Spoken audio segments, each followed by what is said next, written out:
All right, let's quickly try to go over the body weight movements I think you should be throwing into your training as a wrestler or for your wrestlers if you're a coach. Okay. Start with the categories, the macro, and then work your way down to the micro. Um, the categories, wrestler is a hybrid athlete, needs to be the jack of all trades, not necessarily a master of any. Okay, he doesn't have to be the fastest. He just needs to have a great deal of speed. Okay, when all the tools come together, you have this well-rounded um, warrior that can't be exploited. All right, that's when I was in the army. That was the idea of most of our training. Is we, for example, a normal soldier does a great deal of firearm shoot training, but they're not anywhere near the level of a competitive shooter. But also, a competitive shooter knows nothing about war. They may be a great shot, but they're going to be lost when it comes to war. So they're not a jack of all trades; they're just a master of one. That's what athletes like wrestlers and mixed martial artists and uh, even kind of like football players, hockey players, versus like a power lifter is a master of maximal strength.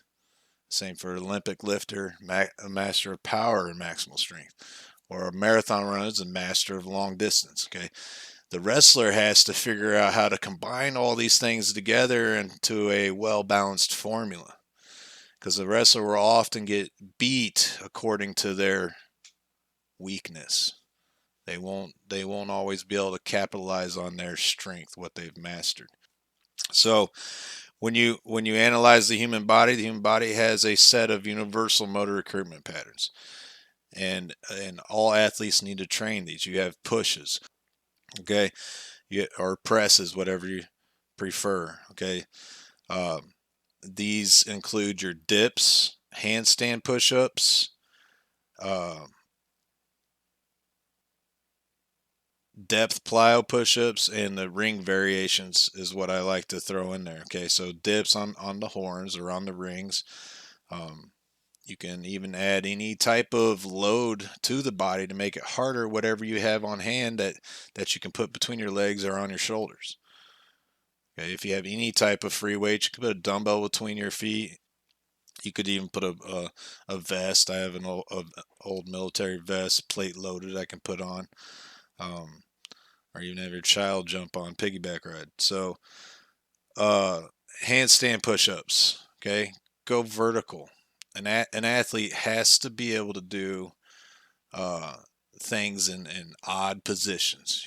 You need to have high level proprioception is what they call it. Where is my toe without looking at it? Body awareness and body control in strange positions. Okay, not just your standard positions. Okay, so this also leads to another category. It's like a bonus category, especially for wrestlers, is tumbling. All right, you need to be somewhat of a gymnast, and all body weight movements are technically gymnastics. You need to be somewhat of a gymnast, so rolls, backwards, forwards, cartwheels, and handsprings. Okay, that handspring is phenomenal because you're changing your body position rapidly, and there's an explosive element in the shoulders and the core and the legs, full body movement, uh, which mimics the activities of wrestling really well, prepares you for that. In wrestling, you could be fighting from the top of your head. You're literally upside down on top of your head for an extended period of time. The other guy has a hold of you, and you have to fight out of that position successfully. But if you're used to these body weight movements, it's no problem. Okay, so first category is your pushes. All right, you got to get your dips, handstand push-ups, regular push-ups. I would also include plyometric variations like depth push-ups. That's where you do them on and off of like off of plates or any elevated surface, and then ring variations for stability. Okay, first time you do ring handstand push-ups or ring push-ups, you're gonna shake. Okay, and as that shake starts to go away week after week, and you get more solid, that stability is going to transfer to the unstable world of wrestling, the unstable environment of wrestling. All right, so you got your push category, then you got your pulls. All right, your upper body push pull. Wrestler has to be able to do both uh, at a maximal strength level and at a high endurance level. Got to have endurance. Got to be able to repeat the movement over and over, and hold the movement. Okay, and uh, be very strong at it. If the guy's just got way more brute strength than you, you're not going to last. He's going to take you out in the first period. You're not even going to get to use your endurance. So an athlete needs to develop strength and endurance. Okay. So you got regular bar pull-ups, mount one to a wall. Okay. You got rope grip pull-ups or rope climbs. For example, we use rope grips in the gym because we don't have the ceiling height for rope climbs. All right, the ceiling's 9 feet tall.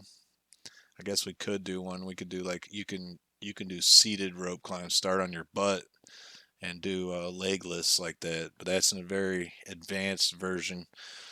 Uh, if you've never done rope climbs before, you're probably gonna have to work up to that. Um, so and the added benefit of throwing the rope grips in there or the rope climb is grip strength. All right. A wrestler can't demonstrate his pulling strength without a strong grip. It's that simple. Also, if a wrestler gets a hold of something and you can't get it back, often that's all it takes to win. Gets wrist control, gets hold of a wrist, that incapacitates the arm. The other guy has no use of that arm now. He's going to lose. You have control of his wrist. All right. It takes a tremendous amount of grip strength to hold on, and so that wrestler doesn't rip out of it. All right. Now you got your push, your pulls, you got your squats. Now you got to take care of the legs, which you need to do single leg variations, pistols and lunges. All right. Make sure you're deadly on one leg. A wrestler can be stuck and on one leg often. Say the other wrestler hits a single leg and picks one leg up. He's hopping around on one leg. Okay. Uh, Also, you'll shoot off of one leg. You'll the legs need to be able to work independently of each other. So hit your pistols, hit your lunges, also hit your air squats. All right, air squats will inevitably be just an endurance movement, but you can throw them into your conditioners. The pistols and lunges may be uh, a little more on the strength side for you, especially the pistols. Then you have your abs, hip flexion. Okay, you got your sit-ups, leg raises, hollow holds, and planks. All right, all four of those should be rotated in on a regular basis. Um, Fit them in as much as you can. With all these variations that I have, I don't do all of them every day. Uh, I have a system of how I work them in throughout the week. All right, dips may only get hit once a week, but they do get hit. And handstand push-ups. Okay, we'll do the category, the push, the pull, the squats, abs, hip flexion more than once a week, but maybe not the same movement over and over again if we repeat that category throughout the week. Hip hinge, back extension. Okay, your backside, make your backside strong. All right, these aren't typically as exciting, uh, and they can be very difficult to strengthen the back without tools. And one is the hip back extension on a GHD. Okay, back raises. You could think of those if you don't know what I'm talking about. Just locking your legs in, and you could modify this somehow. Lay over your couch and have somebody sit on your legs. you can modify this and just hit those back extensions, and to add difficulty, you can hit a pause at the top. Okay, so, and lower slowly. And then do that on a GHD. I got a GHD in my garage. I would hit those there. And then wall thrusters is something I invented. I'm taking credit for it. I never saw it anywhere, and I don't even remember the origin specifically. I invented when I was doing mixed martial arts and I didn't have a gym membership, and often I'd find myself in a room that was just a wrestling mat, and there was minimal pieces of equipment in there. Maybe a wrestling dummy, maybe a pull-up bar and a rope, maybe some dumbbells, but minimal equipment, nothing to really hit the back hard like deadlifts or cleans, snatches with a barbell. So I invented these wall thrusters. It's a reverse. It's like a reverse hyperextension. Okay, into a handstand position. So it's full body. You're hitting the hip hinge. You're hitting the back muscles on your back extension, and you're getting a lot of shoulder strength in there, shoulder stabilization. So it's a very useful tool. Has a lot of utility. Okay, they may seem strange to you, but don't dog them till you try them.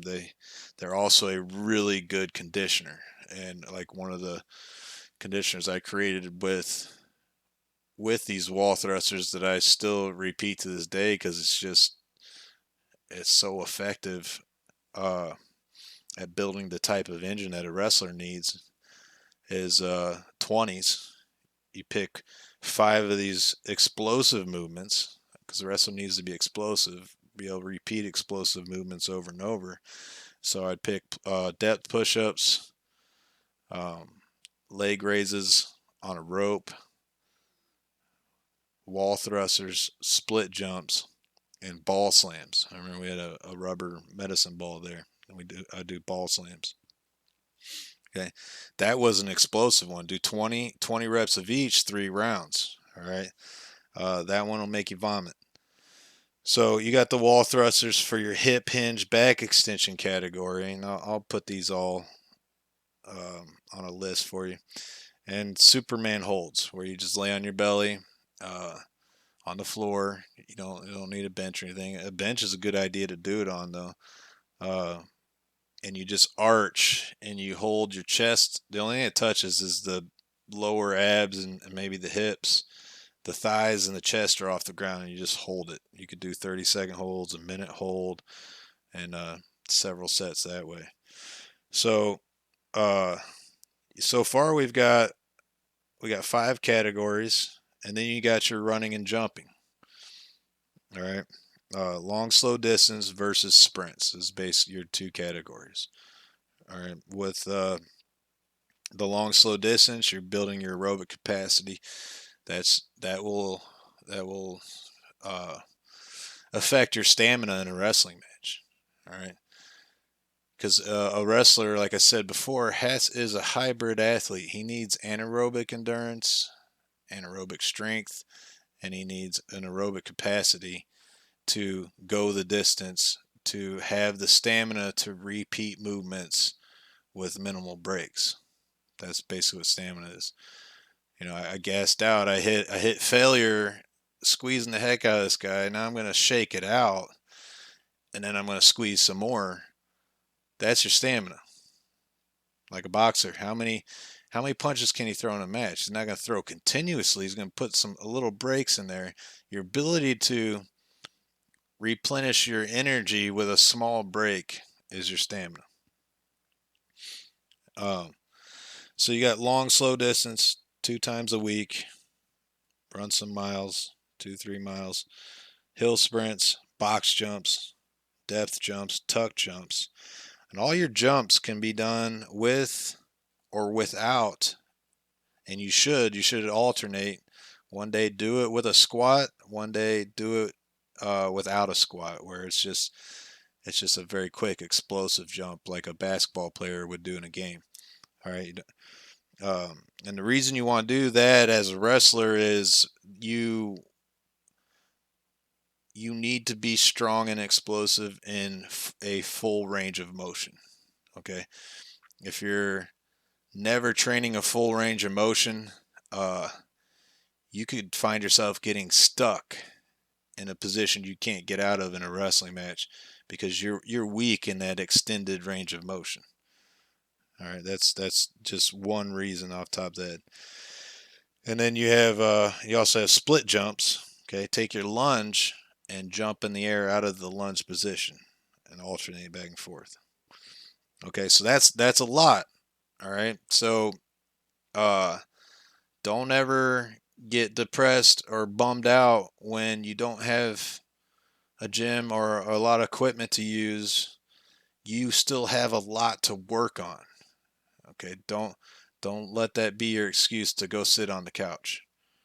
All right, bust this list out, put a workout together, make yourself stronger, uh, and combined with your actual wrestling practice, which you'll be very well rounded. You have very um, small weaknesses, if any. Okay, the only thing that a person who has access to weights might trump you on is absolute strength. They can deadlift 600 pounds. You can't because you don't ever deadlift it, or squat, or bench, or clean, or jerk, or snatch a tremendous amount of weight, but you can still be tremendously strong when it comes to relative strength. Okay, think like um, just farm boy strength or relative to your own body weight. You can throw your own body weight around, and wrestling is as weight classes, so you can throw the other wrestler around because he's at your same body weight. So think of it that way too. All right. So you can move him. You just may not be able to overpower him. Okay, you may not be able to outpull him. He's pulling you and you're pulling him. He might be able to pull. But that's the beauty of wrestling. You don't have to outpull him. You can be slick. You can move with him and use his energy and then lift him off the mat with your relative strength. Okay? So hopefully that helps you come up with a decent system for training if you don't have much equipment. Don't forget to check the link down below. I'm going to put a free download with the template of the movements that I covered in this video and a couple of my favorite workouts / conditioners for you to try out.